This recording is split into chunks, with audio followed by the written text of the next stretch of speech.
বদলে যাচ্ছে ভূমি আইন। ২০২৬ সাল থেকে যে ৬ ধরনের দলিলে আর টিকবে না জমির মালিকানা।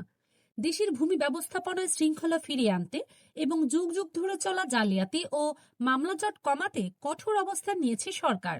২০২৫ সাল শেষ হতে আর মাত্র কয়েকদিন বাকি। নতুন বছর থেকে কার্যকর হতে যাচ্ছে ভূমি অপরাধ প্রতিরোধ ও প্রতিকার আইন, land offence prevention and remedy অ্যাক্টের কঠোর প্রয়োগ। এজন্য আগামী ১ জানুয়ারি ২০২৬ সাল থেকে বাংলাদেশে ৬ ধরনের দলিলের ভিত্তিতে জমির মালিকানা আর বৈধ হিসেবে গণ্য হবে না। শুধু নতুন মালিকানা অর্জনই নয়, বরং অতীতে যারা এসব দলিলের মাধ্যমে মালিকানা দাবি করে আসছিলেন তাদের মালিকানাও বাতিল হয়ে যাবে।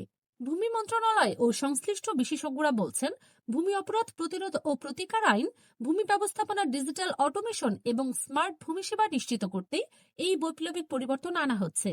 যেসব দলিল বাতিল করা হচ্ছে জেনে নিন বিস্তারিত। নাম্বার ১, জাল বা ভুয়া দলিল। নাম্বার ২, চুক্তির চেয়ে বেশি জমি রেজিস্ট্রি। নাম্বার ৩, ওয়ারিশ ঠকিয়ে করা রেকর্ড। নাম্বার ৪, খাস জমির বেআইনি কেনা বেচা। নাম্বার ৫, অর্পিত বা পরিত্যক্ত জমির জাল দলিল। নাম্বার ৬, অংশের অতিরিক্ত পৈতৃক সম্পত্তি বিক্রি। আইনি পরামর্শ বা তথ্য জানতে আমাদের ফলো করুন।